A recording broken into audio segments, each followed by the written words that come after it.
গুছিয়ে রাখে না, সামলে রাখে না, কাজের বুয়ার মতো নিজেকে উপস্থাপন করে স্বামীর সামনে। আর বাইরে গেলে মেকআপ করে পার্লারিং করে যায়। হওয়া দরকার ছিল উল্টা, বাইরে আপনি সাদা সিধা ভাবে যাবেন, বোরকা দিয়ে নিজেকে ঢেকে যাবেন।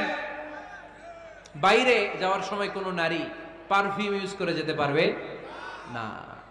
নারীরা যত পারফিউম ইউজ করতে মনে চায় আপনার বেডরুমে, আপনার স্বামীর সামনে, ঠিক কিনা? স্বামীর সামনে পারফিউম ইউজ করেন, নিজেকে উজাড় করে সাজান স্বামীর জন্য। এই প্রতিটা সাজুগুজুতে সওয়াব আছে না নাই? ইসলাম কতটা চেক এন্ড ব্যালেন্স, কতটা ভারসাম্যপূর্ণ জীবন ব্যবস্থা। খবরদার, নারীরা ডিওডোরেন্ট ইউজ করে বাইরে যেতে পারবে, যেটা সে তার আর্মপিটে ইউজ করে, কিন্তু ঝাঁঝালো পারফিউম বোরকার উপর দিয়ে মেরে কোনো নারী বাইরে যেতে পারবে? কথা বলেন। সুনানে নাসাইর হাদিস, আল্লাহর হাবিব বলেন, আইয়ুমা ইমরাআতিন ইস্তা'তারাত নাফসাহা ফামাররাত আলা কওমিন লিয়াজিদু রিহাহা ফাহিয়া জানিয়া। কোন নারী যদি তার জামার উপর দিয়ে পারফিউম মেখে পুরুষ লোকের দৃষ্টি আকর্ষণের জন্য ঘরের বাইরে বের হয়, যতটা পুরুষ তার চেহারার দিকে লোলুপ দৃষ্টি নিয়ে তাকাবে, ততটা পুরুষের সাথে জিনার গুনাহ মহিলার আমলনামায় তুলে দিবে কে? পারফিউম মেখে যদি কোনো নারী বের হয় এই উদ্দেশ্যে যে ছেলেরা আমাদের প্রতি আকৃষ্ট হবে, যতটা ছেলে তার দিকে তাকাবে, প্রত্যেকটা ছেলের সাথে জিনার গুনাহ আল্লাহ তাআলা এমনি তার আমলনামায় তুলে দিবে। নাউজুবিল্লাহ পড়েন। এজন্য খবরদার, নিজেকে সাজিয়ে গুজিয়ে স্বামীর সামনে উপস্থাপন করুন, সাজিয়ে গুজিয়ে। অনেক স্ত্রীরা আছে ড্রাইভারের সাথে কথা বলার সময় মিষ্টি হাসি দিয়ে কথা বলে।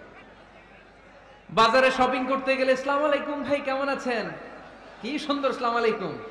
স্বামীর সামনে আসলে আর এই মিষ্টি কথাটা নাই, আসলে নাই। বাইরে তোমার চিকন গলায় কিসের আসসালামু আলাইকুম? হ্যাঁ, না, বাইরে আপনি আসসালামু আলাইকুম দিতে যাবেন না, ঝটপট করে কর্কশ ভাষায় কথা বলে শেষ। কেউ ফোন দিয়েছে, হ্যালো, কে? স্বামীকে চায়, উনি বাসায় নাই, কাট।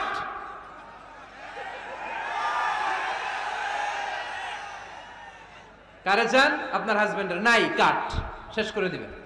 মিষ্টি মিষ্টি আসসালামু আলাইকুম আসসালামু আলাইকুম বলা যাবে নাকি? খবরদার, খবরদার।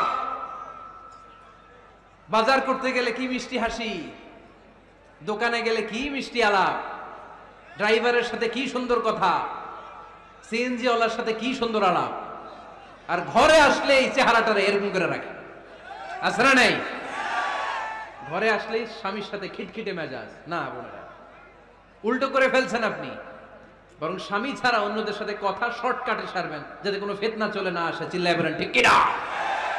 আর নিজেকে স্বামীর জন্য উজাড় করে সাজান, পার্লারিং করেন, বিউটিফিকেশন করেন, মেকআপ করেন, বেডরুমে পারফিউম মাখেন, নিজেকে উজাড় করে স্বামীর জন্য সাজান।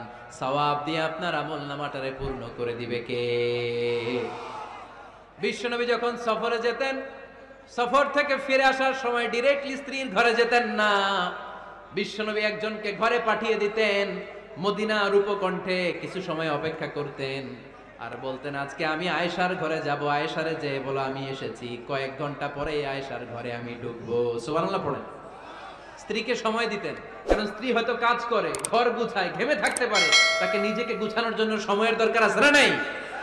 লম্বা সফর শেষ করে, সহিহ বুখারীর হাদিস, বিশ্বনবী যখন সফর শেষ করে মদিনায় ফিরতেন, ডিরেক্টলি স্ত্রীর কাছে যেতেন না, মদিনার উপকণ্ঠে ওয়েট করতেন এবং বার্তাবাহককে পাঠাতেন, যে বলো যে আজকে আমি সফিয়ার ঘরে থাকবো।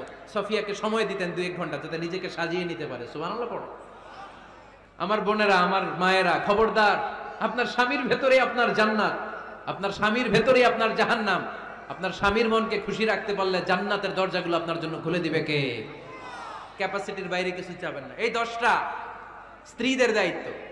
এই 10টা পয়েন্ট যদি কোনো স্ত্রী স্বামীর জন্য এইভাবে স্যাক্রিফাইস করে করে এইভাবে আঞ্জাম দিতে পারে, এই স্ত্রীদের জন্য জান্নাতের দরজাকে খোলা রেখেছে কে? আওয়াজ করে বলতে হবে, খোলা রেখে দিয়েছেন কে?